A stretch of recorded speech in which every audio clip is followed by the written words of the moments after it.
बारिश की लड़की भाग 4। लड़की को अकेला मत छोड़ना। वैसे तो मुझे नहीं लगता कि उसका मुंह खुलेगा रुद्र के सामने, लेकिन फिर भी कोई रिस्क नहीं ले सकता। दुष्यंत ने तुरंत कॉल कर ललिता से कहा और हॉल में सोफे पर बैठकर अखबार पढ़ने लगा। रुद्रवीर उस कमरे के बाहर पहुंचा जिसमें उसने लड़की को जाते हुए देखा था। कमरे के बाहर 2 आदमी तैनात थे निगरानी के लिए। ललिता भी बाहर ही थी। रुद्रवीर अंदर जाने को हुआ तो ललिता भी अंदर जाने लगी। आप बाहर ही रुकिए, रुद्रवीर ने उन्हें रोका तो ललिता बोली, पर छोटे मालिक, हमको बड़े मालिक का ऑर्डर मिला है बेबी जी को अकेले नहीं छोड़ने का। शायद आपने सुना नहीं, मैंने कहा ना कि आप यहीं रुकिए। पर बड़े मालिक, उन्होंने जो कहा वो जानने में मुझे इंटरेस्ट नहीं है, बाहर खड़े रहिए आप। रुद्रवीर ने उन पर तीखी नजर डाली तो वो सकपकाकर पीछे हो गई। रुद्रवीर दरवाजा खोलकर अंदर गया। दरवाजा उसने अंदर से लगाया और एक नजर पूरे कमरे में दौड़ाई। कमरा खाली था, लेकिन उसे खिड़की पर लगे फ्लोर लेंथ पर्दे के पीछे से हल्की सी रुनझुन सुनाई दे रही थी। उसने एक झटके से पर्दा खींचा तो वो डर कर खुद में सिमट गई। दोनों हाथ अपने इर्द गिर्द लपेटे, आंखें मीचे वो घबराई सी खड़ी थी। माथे पर पसीने की बूंद उसकी घबराहट दिखा रही थी। उसने डरते हुए हल्के से अपनी एक आंख खोली। सामने रुद्रवीर को देखकर उसके घबराए चेहरे पर हल्की सी राहत उतर आई। वो एक झटके से रुद्र के गले लगकर रो पड़ी। एक बार फिर रुद्र को वही एहसास हुआ। उसकी धड़कन का शोर अपने सीने पर महसूस होने लगा। कुछ देर पहले तक सिकुड़ी धड़कनें जोरों से धड़क उठी, जैसे धूप से झुलसे मन पर बरसात की ठंडी फुहार बरसी हो। उसके आंसू सीने पर महसूस होते ही उसने आहिस्ते से उसे अपने घेरे में कैद किया और उसका सिर सहलाने लगा।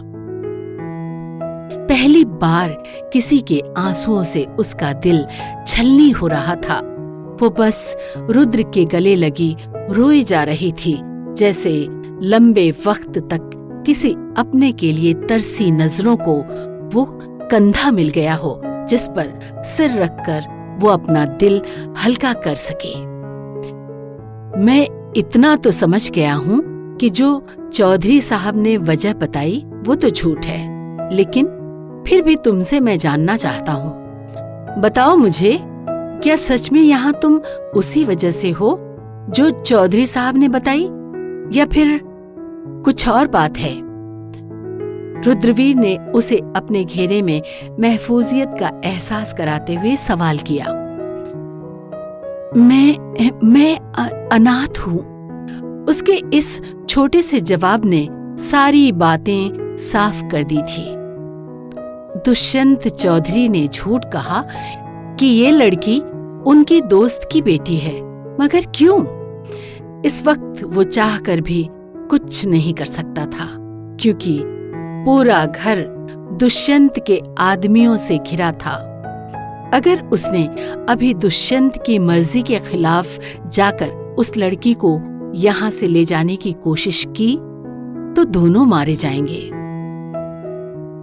तुम रोना बंद करो बेटा, मैं हूं ना। बिल्कुल मत घबराओ। इस वक्त मैं ज्यादा देर यहाँ रुक नहीं सकता। बाहर चौधरी साहब के आदमी खड़े हैं, पर मैं आऊंगा, मैं दोबारा आऊंगा तुम्हें यहाँ से निकालने के लिए। मुझे नहीं पता तुम यहाँ क्यों हो, पर कुछ तो गलत है। तुम्हें यहाँ नहीं होना चाहिए। मैं रात में आऊंगा, तुम जगी रहना।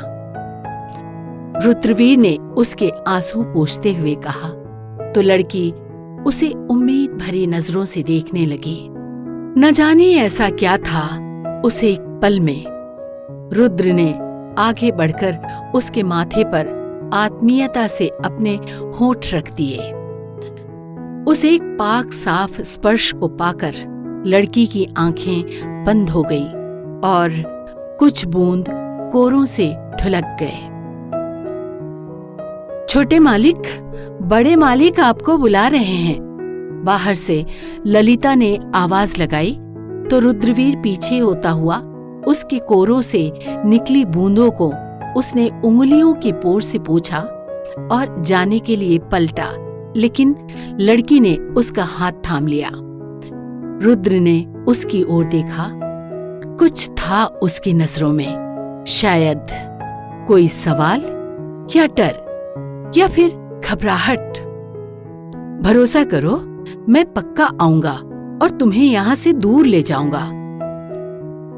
उसकी मलाई से गुथी सुर्ख सफेद नाजुक सी हथेली को अपने पन के साथ चूमकर उसने कहा और हल्के से उसके गाल थपथपाकर कमरे से निकल गया।